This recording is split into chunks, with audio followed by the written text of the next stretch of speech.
नमस्कार, मेरा नाम नवीन कुमार और स्वागत है आप सबका भारत की पाठशाला में। हम लोग यहाँ एनईपी को पूरे डिटेल में कवर कर रहे हैं और इसका एक पूरा सीरीज चल रहा है। इसके पहले के जितने भी पार्ट्स आए हैं आप उनको जरूर देख लीजिएगा, उसके बाद इस वीडियो को देखिएगा। अब हम लोग यहाँ पर स्कूलों के बारे में बात करते हैं, इंफ्रास्ट्रक्चर की बात करते हैं, एनईपी इस पर क्या बात कर रहा है।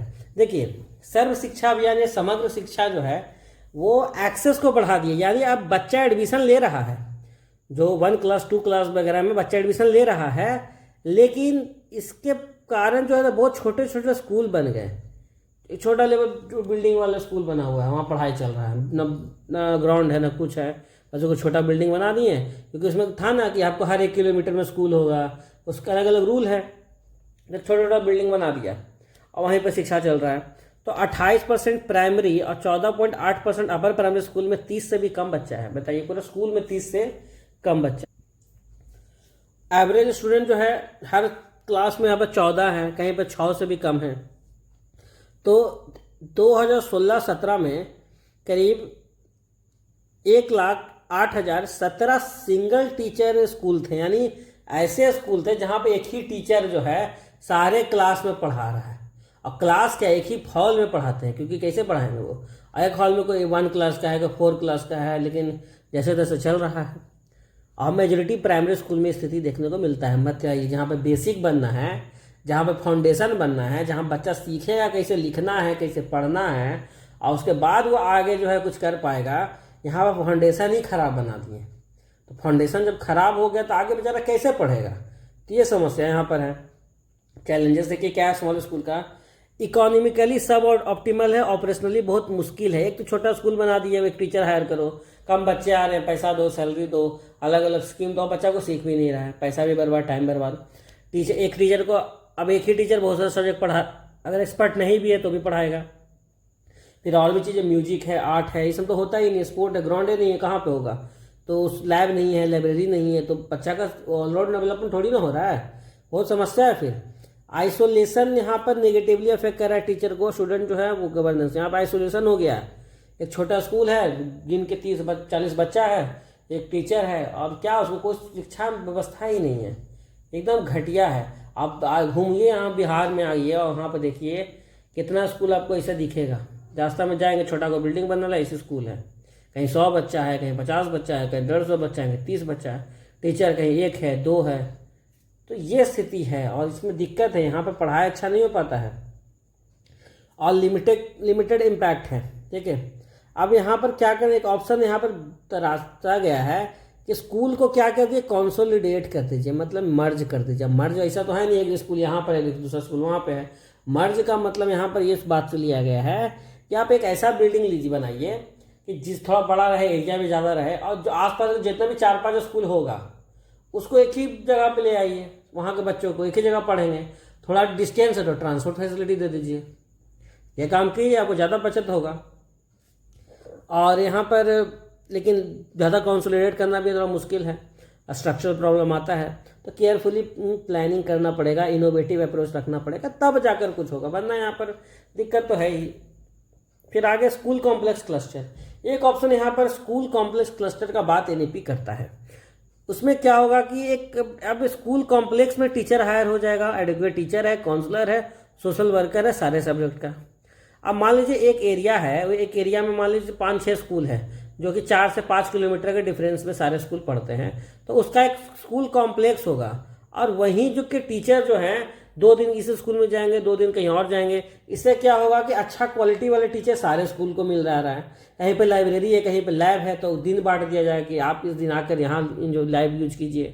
तो इस तरीके का काम भी किया जा सकता है। अगर स्कूल जो है 4-5 आसपास में है तो उनको एक कॉम्प्लेक्स क्लस्टर बना दीजिए, स्कूल कॉम्प्लेक्स क्लस्टर का निर्माण कीजिए, और ये काम वहाँ पे हो सकता है।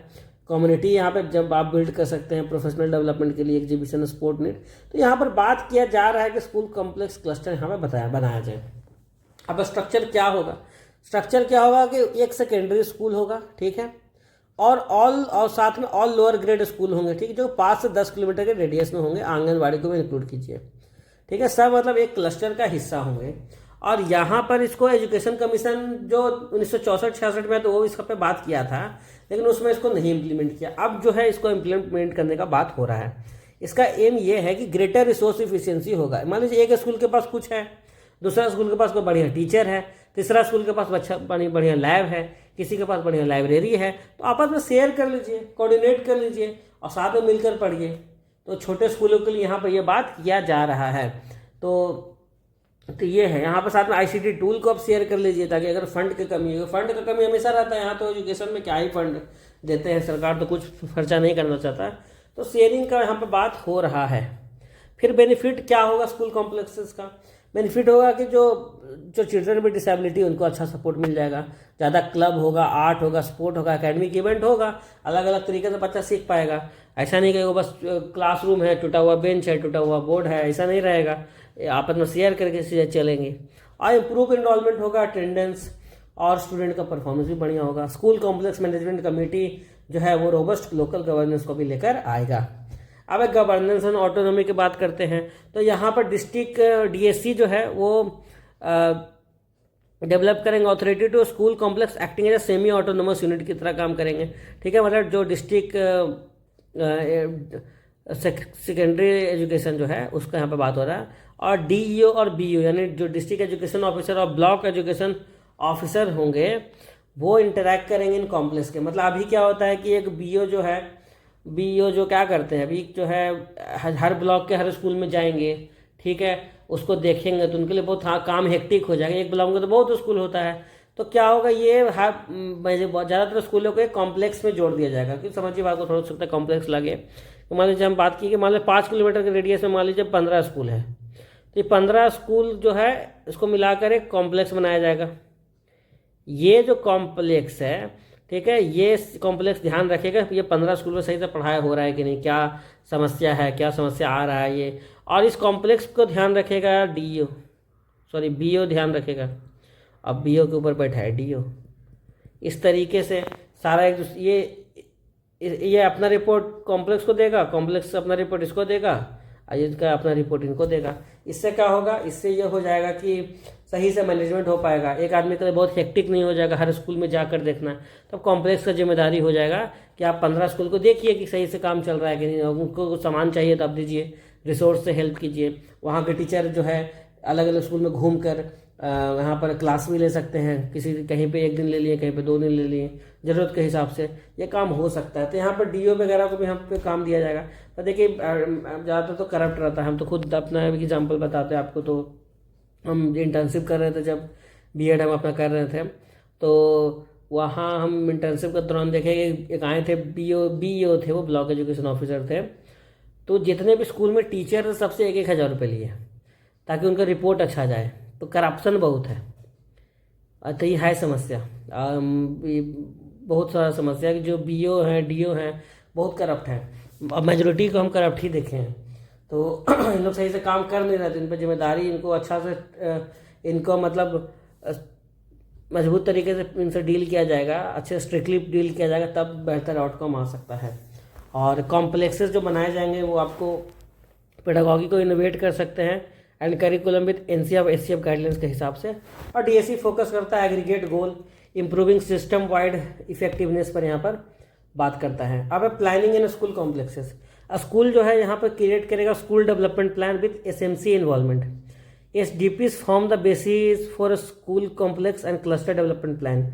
तो यहाँ पर समझिए बात को, यहाँ पर स्कूल डेवलपमेंट प्लान बनाएगा स्कूल मैनेजमेंट कमेटी के इन्वॉल्वमेंट से।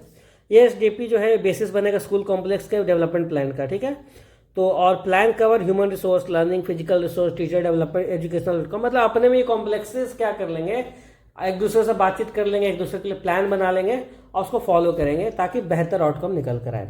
अब एक cooperative and twinning of school, public और प्राइवेट स्कूल। देखिए अब यहाँ पर प्राइवेट स्कूल का भी बात किया गया है। यहाँ पे सिर्फ सरकारी स्कूल के मान रहे कि देखिए मेजोरिटी पढ़ाई तो यहाँ पर प्राइवेट स्कूल में होता है, तो प्राइवेट स्कूल को भी मिलाओ अपने साथ, मिलाओ इन सेंस कि उनका हेल्प लो, उनके पास बढ़िया रिसोर्स है तो उसको यहाँ पर उनसे शेयर करो, बेस्ट प्रैक्टिसेस डॉक्यूमेंट करो। मतलब अगर आपको रिजल्ट मिल रहा है किसी प्रैक्टिस से, उसको डॉक्यूमेंट कीजिए, एक दूसरे के साथ शेयर कीजिए, ठीक है। तब क्योंकि एजुकेशन को बढ़िया करना है, ऐसा नहीं कि सरकारी स्कूल को बढ़िया करना, वो तो करना है ही, ओवरऑल पर एजुकेशन व्यवस्था है, जो प्राइवेट स्कूल में बहुत बच्चे पढ़े उनके लिए भी तो बढ़िया शिक्षा देने का जिम्मेदारी है सरकार का, तो उनको यहाँ पर बेहतर चीज़ें सिखाई जाए और यहाँ पे पॉजिटिव सिनर्जी को इनकरेज कीजिए और सारे जो कोलैबोरेशन करिए जितने भी स्कूल हैं, इन्हांस कीजिए quality of education across school type. साथ में देखिए बाल भवन बनाने का बात किया है और स्टेट जो है इनकरेज करेगा कि आप बाल भवन बनाइए सारे बच्चों के लिए। यहाँ पे क्या होगा, इन बाल भवन में आपको आर्ट होगा, करियर, ड्रामा है, लर्निंग रिलेटेड इवेंट है, क्विज है, डिबेट है, ये सब हो रहा है और इसको स्कूल कॉम्प्लेक्स से इंटीग्रेट कर दीजिए। स्कूल में हो रहा है, कभी कभी क्लस्टर लेवल पर करा दीजिए, उससे कंपटीशन वाला चीज़ भी आएगा और एडिशनल होलिस्टिक लर्निंग अपॉर्चुनिटी बनेगा क्लासरूम के बियॉन्ड भी जाकर। अब school as community hub, a school should be point as a celebration and honour for the community. School यहाँ पे क्या करेगा, एक पॉइंट बनेगा सेलिब्रेशन और ओनर के लिए for the community. Fundamental day होगा, सेलिब्रेट किया जाएगा, नोटेबल एलुमनाई को ऑनर किया जाएगा। वैसे बच्चे जो कुछ कर किए हैं स्कूल से निकलने के बाद उनको यहाँ पर ऑनर किया जाएगा। अनयूज्ड स्कूल इंफ्रास्ट्रक्चर, बाकी कुछ ऐसा इंफ्रास्ट्रक्चर स्कूल का है वो कुछ सोशल, इंटेलेक्चुअल, वॉलंटियर एक्टिविटी के लिए इस्तेमाल हो जाएगा, जैसे आपका सामाजिक चेतना केंद्र, ठीक है। यहाँ पर मान लीजिए कम्युनिटी का भी बैठे हैं, डिस्कस किए हैं बहुत सारे मुद्दों को समाज से रिलेटेड, तो इसके लिए भी स्कूल एक कम्युनिटी हब की तरह यहाँ पे एक्ट कर सकता है। अब की गोल यहाँ पे स्कूल कॉम्प्लेक्सेस का क्या होगा, रिसोर्स एफिशिएंसी को बढ़ाना, enhance teaching, student support, extra curricular opportunity, strong governance, planning, community involvement, empower करना है टीचर को, लीडर को, स्टूडेंट को और लोकल स्टेक होल्डर को, ठीक है। तो इसका समराइज अगर हम करना चाहें तो यही कर सकते हैं कि स्मॉल स्कूल जो है बहुत economic, operational, governance challenge focus करता है, तो उसको यहाँ पर दूर करना है। स्कूल जो दूर हैं, आइसोलेशन में हैं, उनकी समस्याओं को सॉल्व कीजिए, रिसोर्स शॉर्टेज को कम कीजिए और कॉम्प्लेक्सेस बना लीजिए। इस कॉम्प्लेक्सेस में रिसोर्स को शेयर किया जाएगा, प्लान्स बनाए जाएंगे, सारे एक दूसरे के साथ शेयर किया जाएगा और इसको इंटीग्रेट कर दो सारे स्कूल में, प्राइवेट स्कूल वाले को पार्टनरशिप बना लो। तो ये बात आपका एनईपी यहाँ पर करता है, ठीक है। आज के वीडियो में इतना ही, उम्मीद करता है आपको चीज़ें समझ में आई होगी। अगर कुछ समझने में दिक्कत तो कमेंट में बता दीजिए और कुछ फीडबैक भी दे सकते हैं आप। धन्यवाद।